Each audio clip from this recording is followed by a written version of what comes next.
Video তৈরি করার জন্য কোনো টপিক খুঁজে পাচ্ছি না, তো কি করব বলেন তো।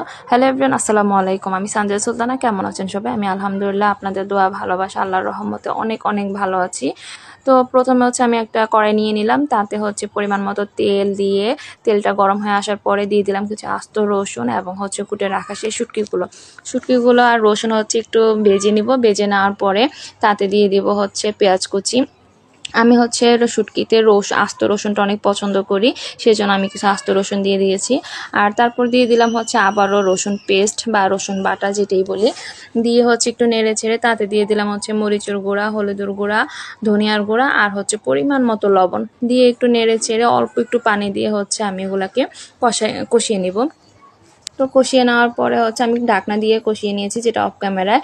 তো ঢাকনা খুলে দেখলাম যে পানিটা শুকিয়ে গেছে, তাই আমি তো হচ্ছে দিয়ে দিলাম যে লতিগুলো কেটে রেখেছিলাম, ধুয়ে রেখেছিলাম, ওই লতিগুলো দিয়ে দিব। লতিগুলো দিয়ে আমি একটু ভালোভাবে নেড়ে ছেড়ে মশলার সাথে মিশিয়ে নিব।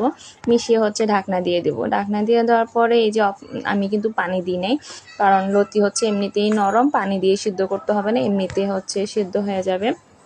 তাই হচ্ছে আমি প্রথমে মশলার হচ্ছে লতিগুলো একটু ঢাকনা দিয়ে ঢেকে সিদ্ধ করে নিয়েছি।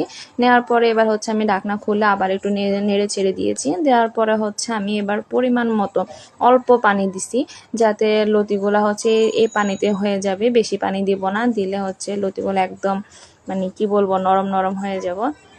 তো একটু ঢাকনা দিয়ে ঢেকে দিলাম। ঢেকে দেওয়ার পরে যখন বলক তুলে আসছে আমি হচ্ছে ঢাকনাটা খুলে দিছি। খুলে দেওয়ার পরে হচ্ছে আমি এভাবেই হচ্ছে রান্না করব, কারণ ঢাকনা দিব না, দিলে হচ্ছে লতিগুলো একদম নরম হয়ে যাবে। তো ব্যাস এই যে আমি হচ্ছে দেখলাম যে আমার এক্সট্রা পানি শুকিয়ে গেছে, আর তাই একটু নেড়ে ছেড়ে আবারও ভালোভাবে মিশিয়ে নিলাম। মিশিয়ে নেওয়ার পরে চেক করলাম যে না, আমার রান্না কমপ্লিট। তো এই তো আমার রান্না হয়ে গেছে। আল্লাহ হাফেজ।